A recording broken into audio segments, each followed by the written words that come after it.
Hello, ladies and gentlemen. Welcome back to another fabulous Friday Ramblings. And we are still doing our spooktacular, Halloween themed, all things supernatural and creepy countdown.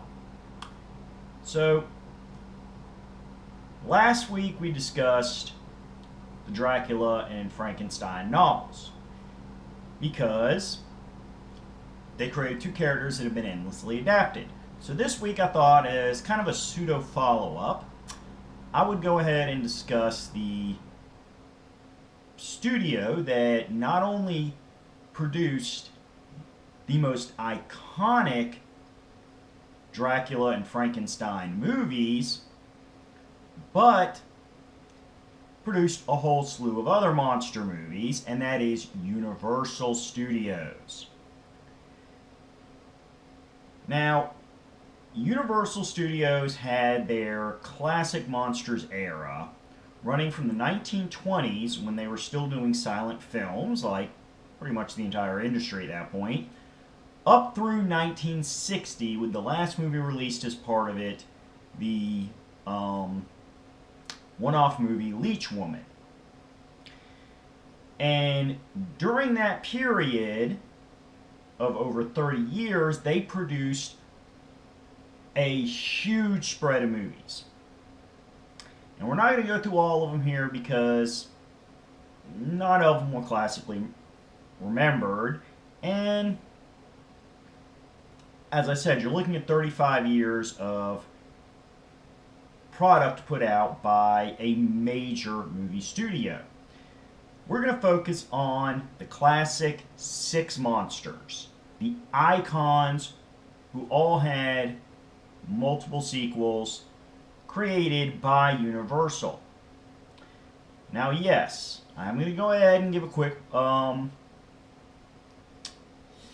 mention to what the rest of Hollywood was doing in the monster movie craze. Smaller independent studios made a variety of movies, both during this period and after it. One of the most iconic of these being The Blob, its direct sequel, Son of the Blob, and its eventual 80s remake of the first Blob movie. And Hammer Films had their own famous Hammer horror line, which I may cover again one day, but the simple fact of the matter is that when you discuss monster movies, the Universals are the ones most people think of.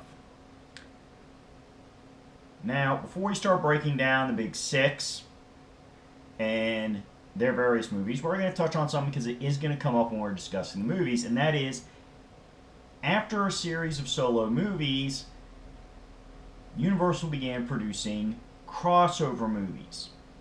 Now, because crossover movies were done by the same studio and were generally, as much as any of the monster movies were, considered in continuity with the solo movies, yes, technically Universal Studios did create the first shared universe.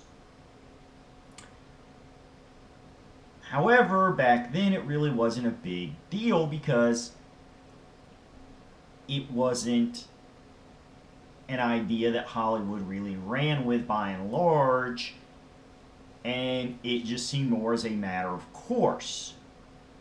One studio's making all these characters and all these solo movies that are doing real good and are all part of the same genre. Yeah, eventually they're going to bounce into each other. So, yes, we're going to discuss crossover movies. Yes, you can define the Universal monster movies as part of a shared universe.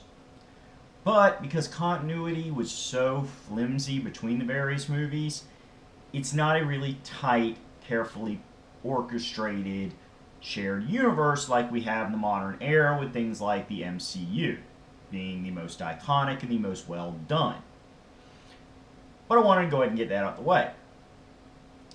Now, as I said, the Universal Classic Monster era is considered to have started in the 1920s during the silent film era with The Hunchback of Notre Dame and Phantom of the Opera, Both silent films starring Lon Chaney, aka Lon Chaney Sr., because his son, upon Lon Chaney's death, did take the stage name of Lon Chaney Jr. to continue his father's legacy, making monster movies for Universal. And the two Lons, along with Bela Lugosi and Boris Karloff, would become the iconic actors associated not just with our big six, but many other smaller, less popular movies created by Universal. These four men were the backbone of the monster movie craze for decades, and as such, they deserve a lot of respect from pretty much anybody who is a fan of monster movies. These guys were the OGs. They were the godfathers of monsters.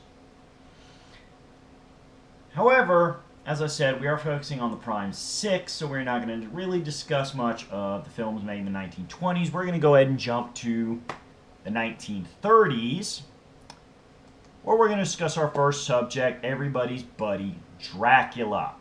1931, Universal made their first Dracula movie. And it was by and large based on the pre-existing plays and, to a lesser extent, the Bram Stoker novel that we had previously discussed. One of the big changes that Universal brought into the Dracula character is that they pulled away from the Vlad Tepes connections and focused more on Dracula as a dark creature as opposed to something that was once human and lost its humanity due to various factors, temptations of the devil, desire to live immortal, the fun stuff that I don't want to get too deep into because I do encourage you to read the original Bram Stoker novel. I also encourage you to dig up the original Dracula films. Yes, I said dig up as an intentional pun, because that's how I roll. So, much like all the great Dracula vampire movies that came before and came after, Dracula was destroyed at the end of the movie. Now, instead of a massive, immediate retcon, Universal decided to go a different route and create a movie called Dracula's Daughter as a sequel in 1936, wherein, as the name implies, this was dealing with a younger female vampire who did her own thing. This plot point was inspired by another vampire story called Carmilla, which is about as old as Bram Stoker's Dracula.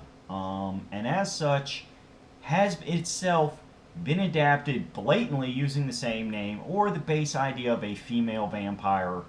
I guess you'd say lady, because Lord is classically used as a masculine title, but high-ranking, charismatic female vampire type person, with things like Dracula's Daughter. Now, as with all good monster movies, Dracula's Daughter, aka the Countess Maria Zaleska,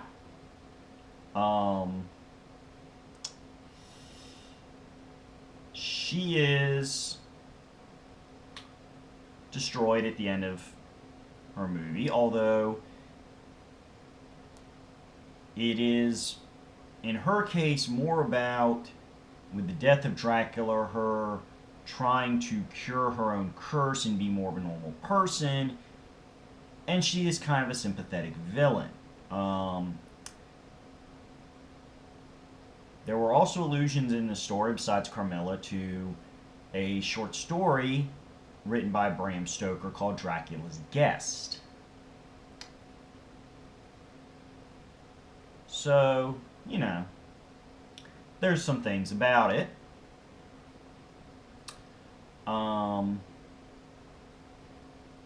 Take it however you want. yes, we are going to go ahead. We're going to address the elephant in the room, much like the novella Carmilla. Because you have a female vampire and because she is stalking female victims, there is lesbian implications to the character. Now, I'm not going to get socio-political here.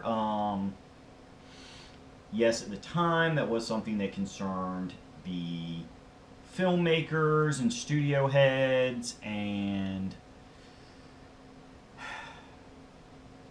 not the MPAA, because the MPAA did not exist in the 30s, but the pseudo-predecessor to the MPAA, which is the Production Code Administration.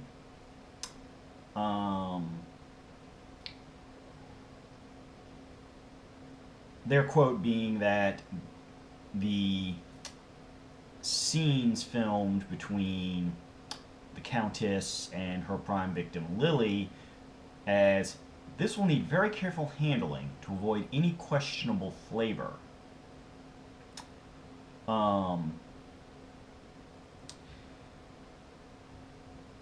So that's kind of a thing.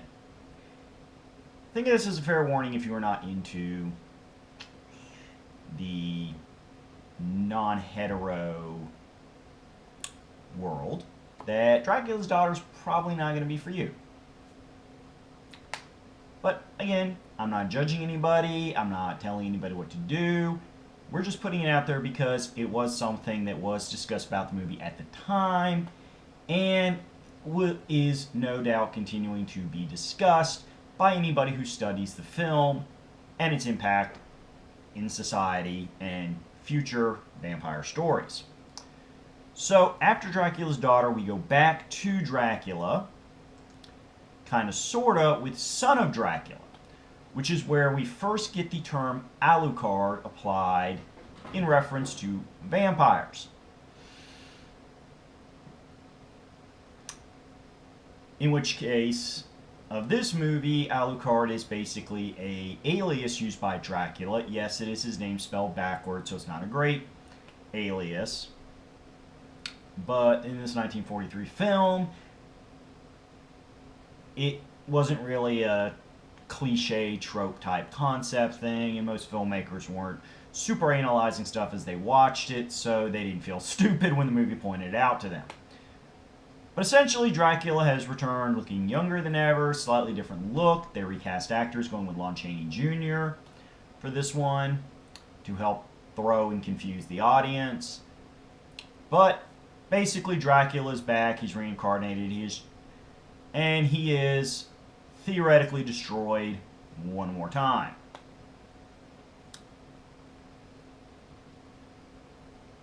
So, you know, that's it for Dracula with the solo films. We're going to come back to him a little later on when we get to the crossover era. But, as I said, he got a trilogy of standalones. Now, next we're going to discuss our old buddy Frankenstein, aka Frankenstein's monster, aka the creature, or Dr. von Frankenstein, depending on who you want to claim the movie's all based on. But yes, Frankenstein. Original Frankenstein was made in 1931. This movie is what created the iconic imagery of Frankenstein as a giant of a man who is very slow, lumbering, flathead, tends to do the zombie arm outstretched walk.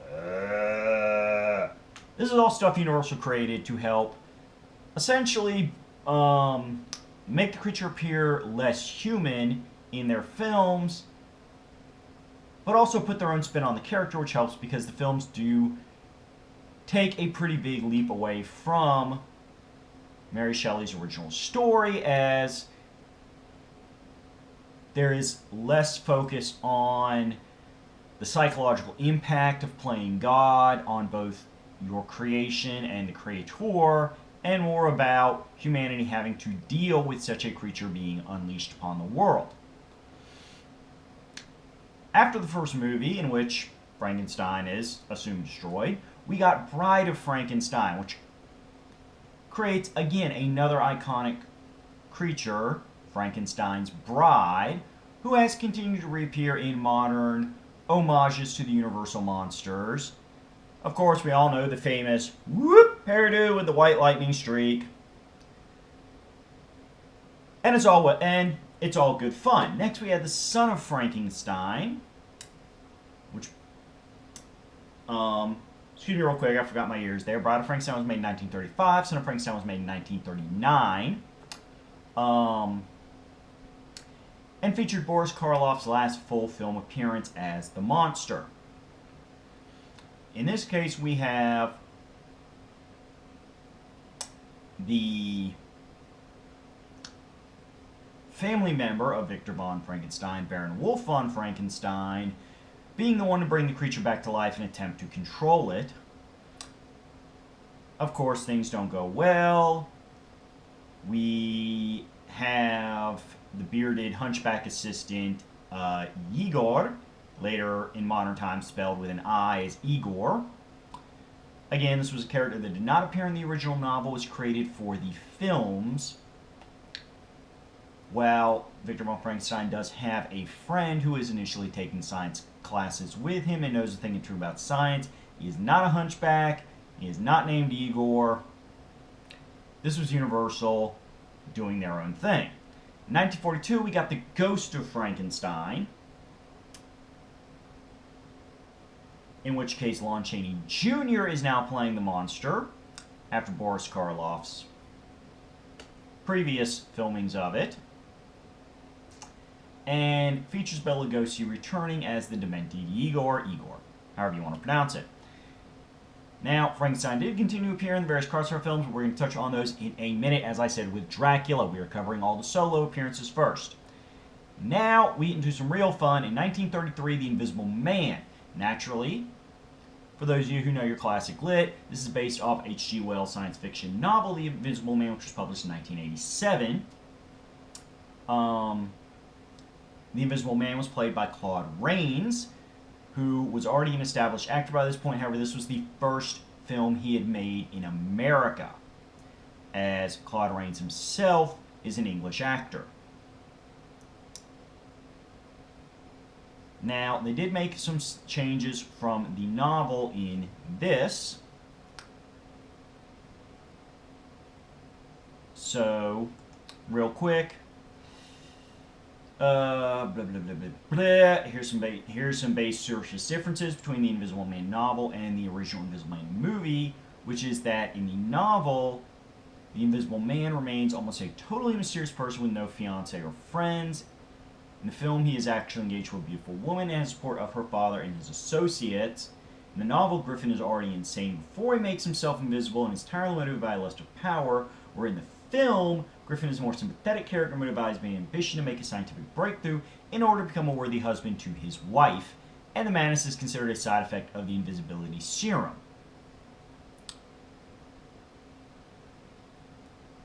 Now, we got, in 1940, The Invisible Man Returns, which stars another horror icon, Vincent Price, as a different Invisible Man, although it was using the same basic formula. And while there were no direct sequels from this point on, Universal continued to use the Invisible Man concept with the 1940 movie, The Invisible Man Returns.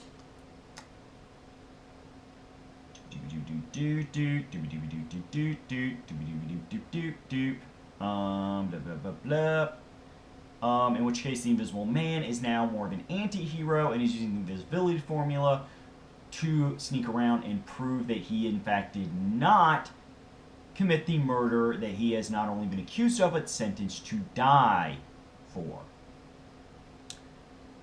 We then get the comedic Invisible Woman, and the in 1940 and in 1942 the wartime propaganda film The Invisible Agent. Finally, in 1944, we got The Invisible Man's Revenge, which features a Robert Griffin who is from the get-go, before the invisibility formula, already a mad psychopathic killer.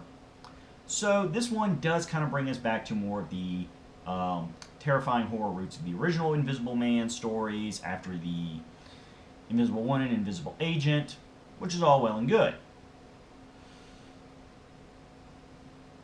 Ooh, pardon me. So now we start getting into the real fun, which is the Wolfman. Now Universal had previously made a classic werewolf movie. However, Lon Chaney decided, or he didn't decide, but Universal decided to have Lon Chaney portray a wolf man. In this case, instead of a human being that turns into a full wolf, this is instead a human being who remains humanoid but takes on certain wolf characteristics. Now, he only got one solo film, this being in 1941, in which the character of Valerie Talbot suffers from the Wolfman curse, although he would later reappear in various crossover films, and is the only Universal monster movie played by the same actor in all of the film appearances. This would actually be, not just Lon Chaney, but Lon Chaney Jr., who, as I said earlier, after his father's passing, took up the torch of the monster movie actor extraordinaire. The Wolfman does not have a direct literary source. The idea of werewolves had predated as an old superstition in Europe, but specifically, as I said, the werewolf is somebody who turns more into a straight wolf, whereas the Wolfman is more of a hybrid type character. So, well, again, while the film was popular, the character was used more crossovers because he did start off in the 40s instead of the 30s. So by the time his movie really came about, they were entering the crossover era. It's just something that happens.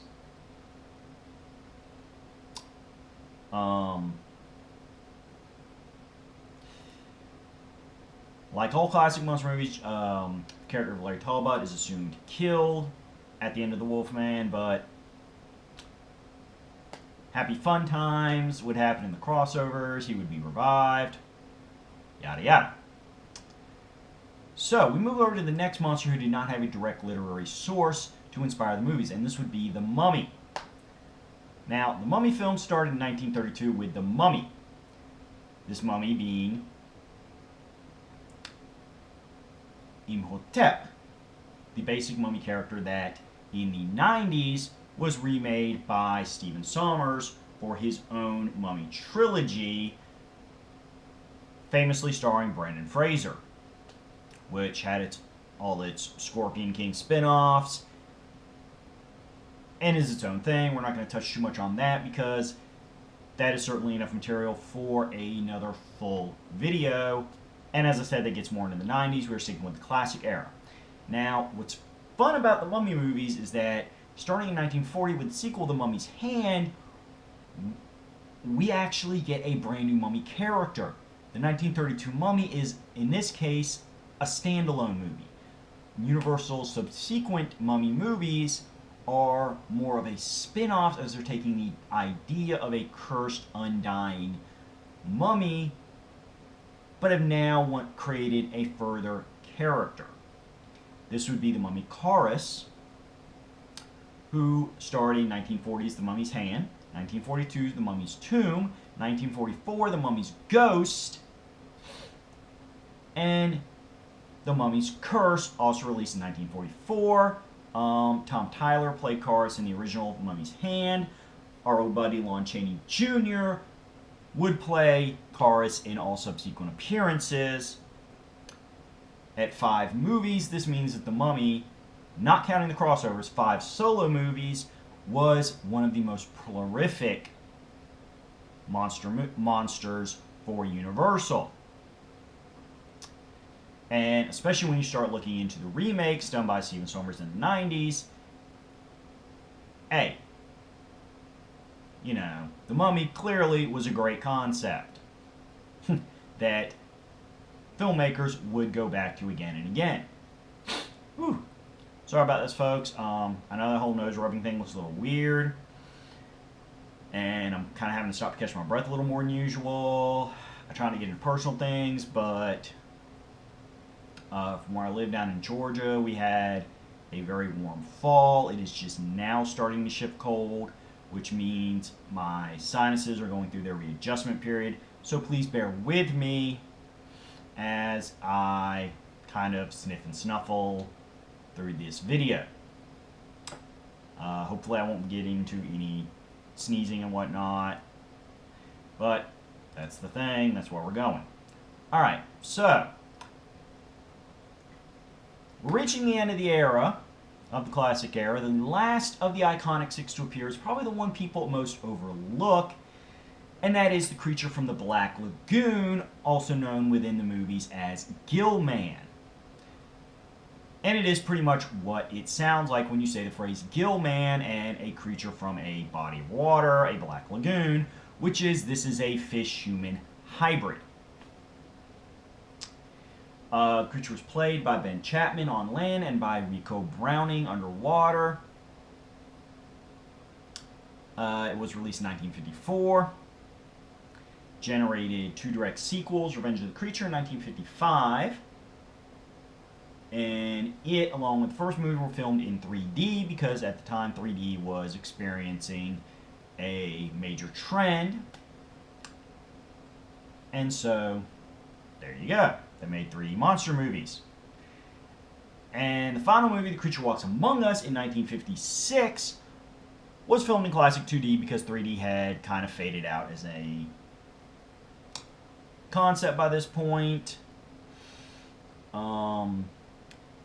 The basic idea of the trilogy is that scientists find the creature in the Amazon rainforest. It has a love at first sight encounter with your classic movie trope damsel in distress. And upon trying to abduct her and keep her with him in the Black Lagoon, violence happens. The last movie, The Creature Walking Among Us, kind of flips the formula by having the scientists capture the creature and perform surgeries on him, allowing him to breathe and live on land in the long term without the classic amphibious concerns of drying out and suffering health concerns, although the creature decides it does not want to be more human. It is happy being what it is, and returns to its classic lifestyle and biology. Now, I'm going to go ahead and throw this out real quick. The creature did not show up in any of the major crossover films done by Universal. However, it did appear in a comedic appearance with Abbott and Costello, who did have a series of comedy-based Universal monster films, which we're going to touch about more in detail. But they appeared with Abbott and Costello. The creature appeared with Abbott and Costello on an episode of the Colgate Comedy Hour, aired prior to the release of the film The Creature Walks Among Us. And as such, due to their pre-existing Abbott and Costello meet, insert monster here, features that had already been coming out by this point, the appearance is commonly billed as Abbott and Costello meet the creature from the Black Lagoon. In the 80s and 90s, there were attempts to do remakes of the creature from the Black Lagoon. It did not pan out until August of 2002, when Guillermo del Toro decided he was going to do a remake. However, it did not come about until 2015 or 2017. I have no idea where I got a 5 from in my head, especially since I'm actually reading my notes here. But yes, 2017, the film The Shape of Water, which has been greatly embraced, won awards, great film. Just real quick, for anybody that's seen it, Shape of the Water focuses more on the potential romantic story introduced in the original film. The idea that the femme fatale, not femme fatale, damsel in distress, I don't know why I want to say femme fatale, that's a completely different trope there, but the damsel in distress actually also being in love with the creature, and thus it is a different kind of story, but a very good one. As I said, it won awards. It's very critically acclaimed. And this brings us up to the crossover films. Now, with these, okay, real quick, while I go ahead and find where I am in my notes, I'm going to say that, as I said, Universal did a lot of other standalone horror movie and monster movies during this time, including several inspired by our old friend from our first episode of this spooky theme series here, Edgar Allan Poe. They also, in the 40s, did a remake of their previous 20s, Phantom of the Opera. Obviously, it's not a silent film any longer. Okay, so we start getting into the crossover films in 1945. So yes, we are going back. That's what I said about The Creature. It had been released during the era of the crossovers. That's part of why it didn't get a lot of big publicity. But with House of Frankenstein. Blah, blah, blah, blah, blah, blah, blah, blah, blah, blah. House of Frankenstein, featuring both Frankenstein's monster as well as Count Dracula, now played by John Carradine, Frankenstein's monster played by Glenn Strange, and, as we previously mentioned, Lon Chaney Jr. returning as Larry Talbot, the Wolfman, in the first of these crossover films. This idea would continue with... Why are you being so much? Oh, okay, you're fine. Sorry, my camera was doing something slightly different than usual, but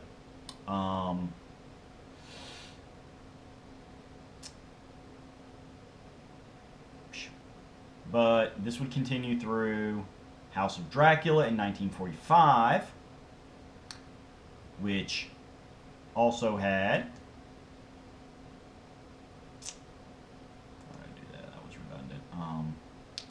See, that's what happens, folks, when you make a whole bunch of notes and then go ahead and do movies, videos, vlogs about movies without doing a lot of practicing. But this is what I always promise about our channel, is this channel is very real. This is very in the moment.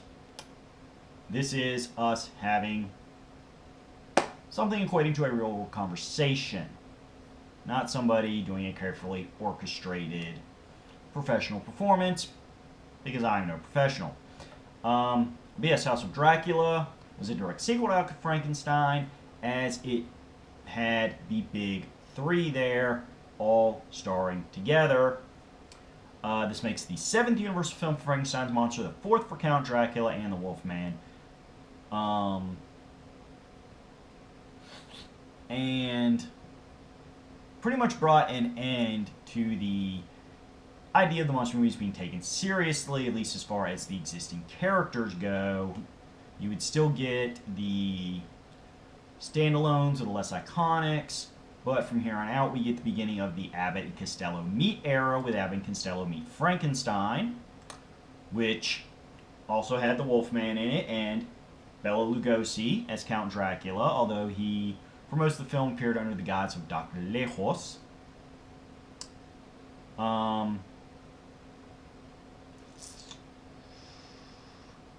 And going along with the Abbott and Costello thing, as I said, these would be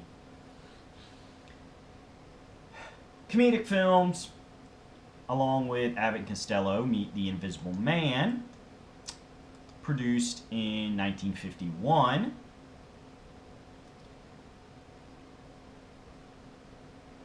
Which was well received and features a different Invisible Man like all the other previous films. The Invisible Man franchise was more about a concept than a single character. We also had Abbott and Costello Meet Dr. Jekyll and Mr. Hyde, and Abbott and Costello Meet the Mummy. Dr. Jekyll and Mr. Hyde would be in 1953, would feature, of course, the two halves of one man, that is, The Strange Case of Dr. Jekyll and Mr. Hyde by Robert Louis Stevenson, which I also have as a book, is actually part of a collection of books by Robert Louis Stevenson, and is a great read. For anybody that has never read it, I recommend you track down a copy of it. And as I said, we also had Abbott and Costello Meet the Mummy in 1955. This would pretty much bring an era to the Universal, bring an end to the era of the Universal classic monsters, at least the iconic ones. After that, you have the sci-fi invasion, as well as the creature features, and the classic humanoid monsters started taking a back seat as new trends in horror and sci-fi came about. As I said, the final film in the era is considered to be The Leech Woman. And from here on out, the idea of Universal making monster movies would by and large disappear. There was a 1979 remake of Dracula, and a comedic sequel to their Incredible Shrinking Man movie called The Incredible Shrinking Woman, which was directed by Joel Schumacher, who would go on to do Batman Forever and Batman and Robin, and starred Lily Tomlin, who was, in the 1980s, one of the premier female comedians, had a great run on Saturday Night Live, as well as featured in a series of comedic movies in the 80s. If you've never seen Lily Tomlin perform, go look her up. Wonderful actress. And from there on out, you're, except for the occasional like re-releases, quiet films that were basically indie films distributed by Universal, Universal was out of the monster business until the Steven Sohmer Mummy films, which started in 1999 that I referenced. You would get the idea of the Universal monsters, especially working multiples of them in the same movie, in, once again, Steven Sohmer's 2004's Van Helsing, in which they were all villains, and Van Helsing himself, this being inspired by the character of Abraham Van Helsing from Bram Stoker's Dracula novel, as the kick-butt action hero star. As well as our buddy, wrong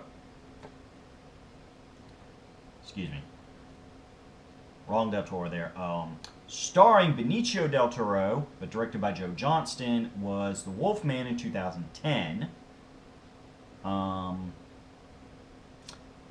of course, in more recent years, we have had the Universal's attempt to not just restart the classic monsters concept, but them having a shared universe with what they call the Dark Universe.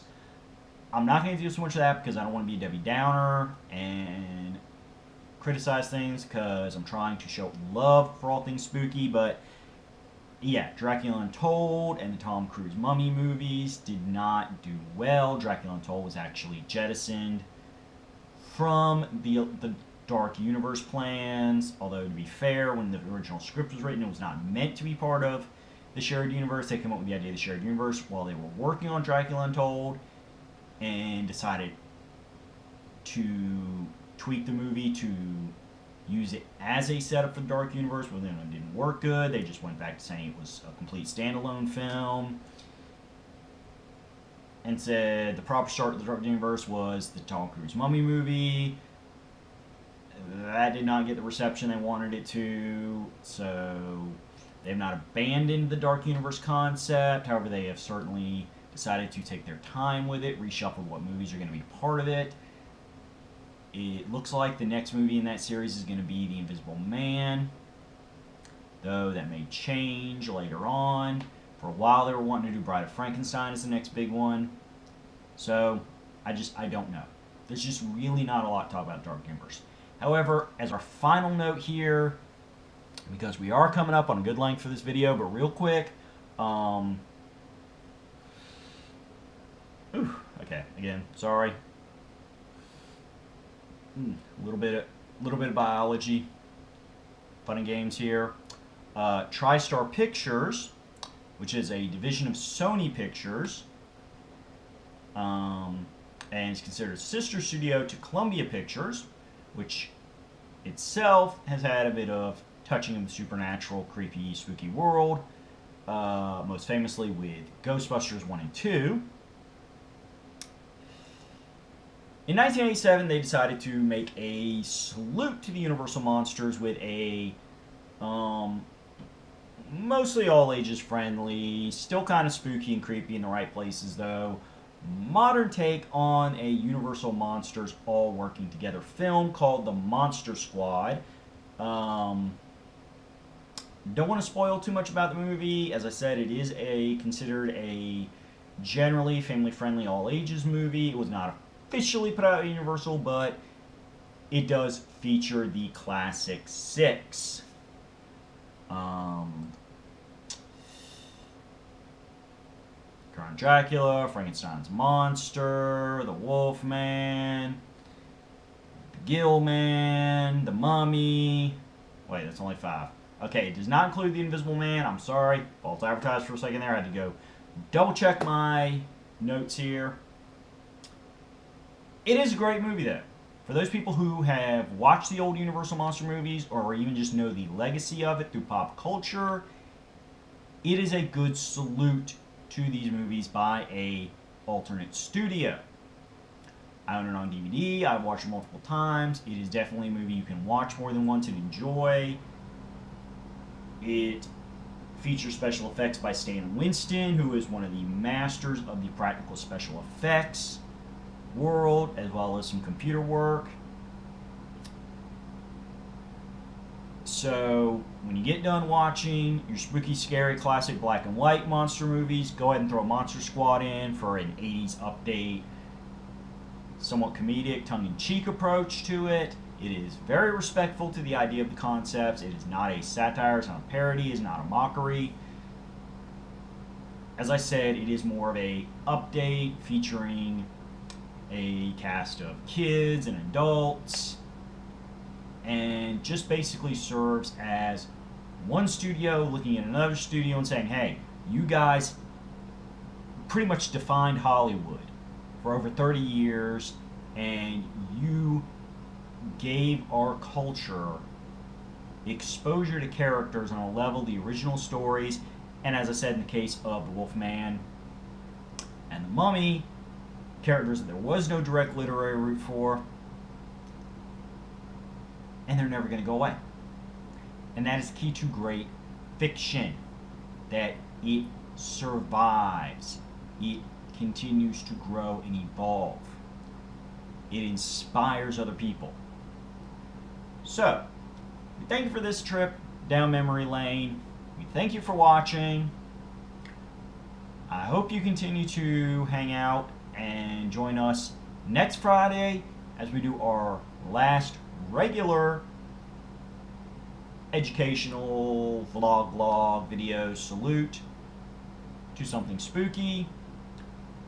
And remember, after that video, we're actually not going to be posting on November 1st, which would be the next Friday, but we're going to post a special episode on Thursday, October 31st, because that is Halloween, and it will be a video unlike anything the Friday Ramblings have been. I may not even officially call it a Friday Ramblings, because it's not going to be a rambling.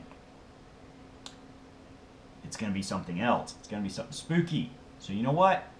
Grab your wooden stakes. Grab your torches. Grab your silver bullets. And whatever you do, be careful around those murky, dark-watered lagoons. You be careful when you find a sarcophagus. And don't you ever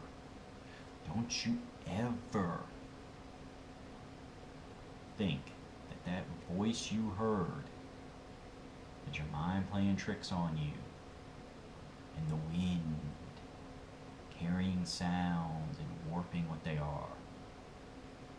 Because there are invisible men out there. even invisible women. And they will come for you. They will find you in the dark. So by all means, stay in the light and come back next Friday.